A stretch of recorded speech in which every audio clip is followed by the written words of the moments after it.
Hi, I'm Dr. Jess Diehl, academic writing coach and published researcher. Today I'm talking about convenient sampling in research.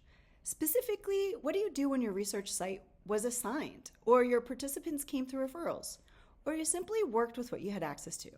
Basically, I'm going to talk about how to write up and defend your sample. You didn't choose your sample.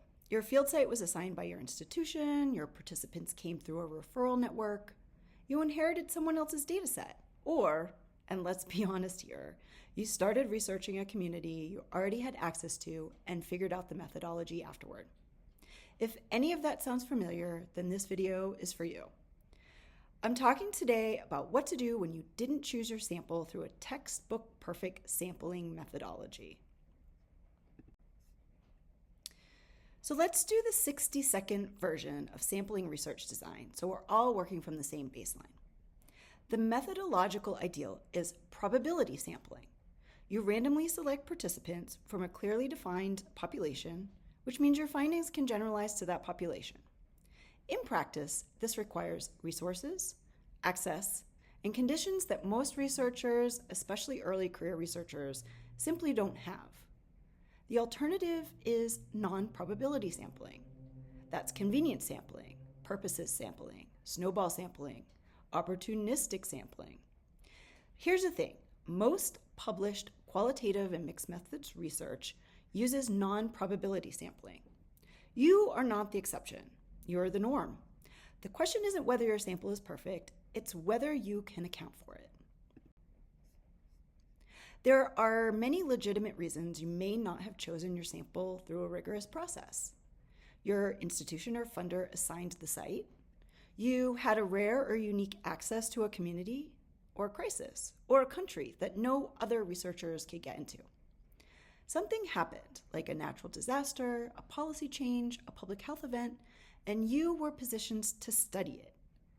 You've been embedded in a community through participatory research for years, or you inherited a data set from a previous project, or you were a graduate student working within real constraints of time, money, and access. None of these reasons make your research invalid, but all of them require justification. Here's what journals and reviewers are actually looking for when they read your methods section. They know non-probability sampling is common. They've reviewed plenty of papers that use it. What they're evaluating is whether you know what you're working with. Awareness, transparency, and a reasoned defense. A 2025 editorial published in a peer-reviewed methods journal put it directly. Convenient sampling, when selected thoughtfully, explained clearly, and reported transparently, is defensible.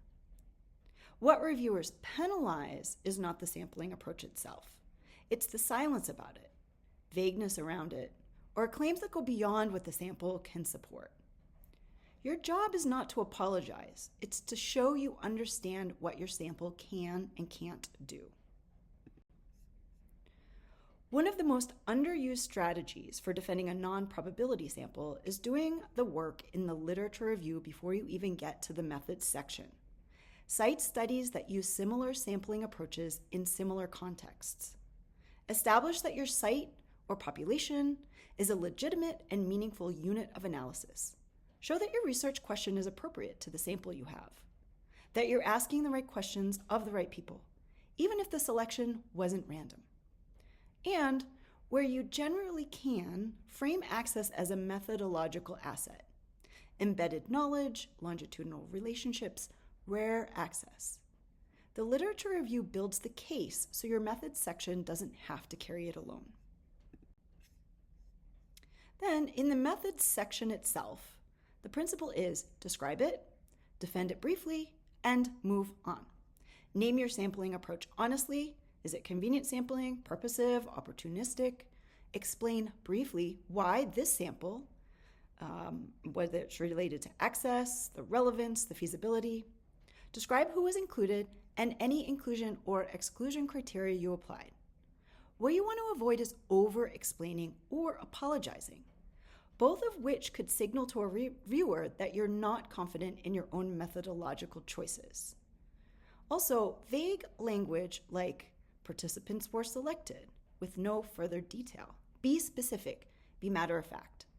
And make sure your sampling rationale is easy to find. Don't bury it in a paragraph that starts somewhere else.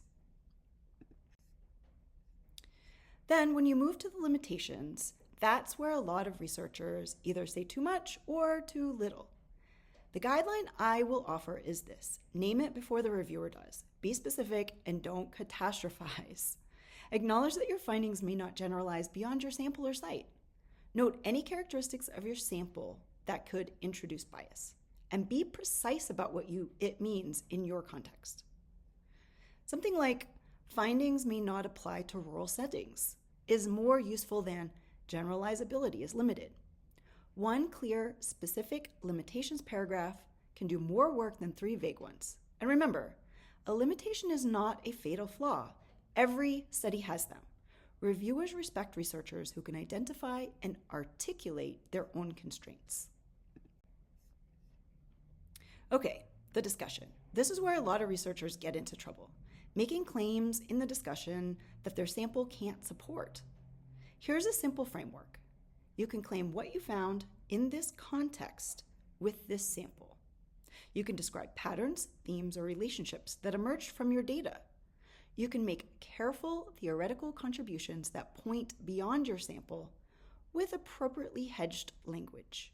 What you cannot claim is that your findings represent a broader population, that you've established causation from a non-experimental design, or that your results generalize without the sampling to back it up. The language shift is small, but it matters. Go from "this shows that" to "this suggests that."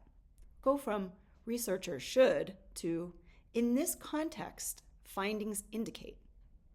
Scope your claims to what you actually have. Okay, here's the reframe I find most useful for future studies sections. Your limitation is someone else's research question. If your sample was a single site, suggest replication across multiple sites. If it was a non-probability, propose following up with probability sampling. If it was cross-sectional, point towards longitudinal design. If it was a small community, identify what a larger or more diverse sample could test or challenge. A good future study section doesn't read as a list of your failures. It reads as a logical next step in a research conversation you've started. You didn't fail to generalize. What you did was identify where generalization still needs to happen. And that's an important contribution.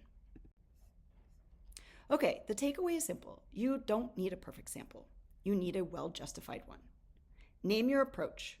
Defend it in the literature review. Describe it clearly in the methods. Scope your claims in the discussion. Own your limitations with specificity. And point forward in future studies. The goal has never been to hide the constraints of your research. It's to show that you understand them and that you design this around them as thoughtfully as you could. That's what peer reviewers are actually looking for. So, have you ever had to defend a sample or site you didn't choose? Share what happened and whether a reviewer called you out on it in the comments. This video complements Draft It, the essential 10-week workshop, a self-paced tutorial to draft your journal paper from abstract to conclusion. Draft It covers topics including how to structure your journal paper, articulating your core argument, writing and refining your introduction and literature review, basic contents and organization, concluding and finishing. It includes but goes beyond the standard IMRAD content. Remember, IMRAD is the acronym for the standard journal selections that include introduction, methods, results, and discussion.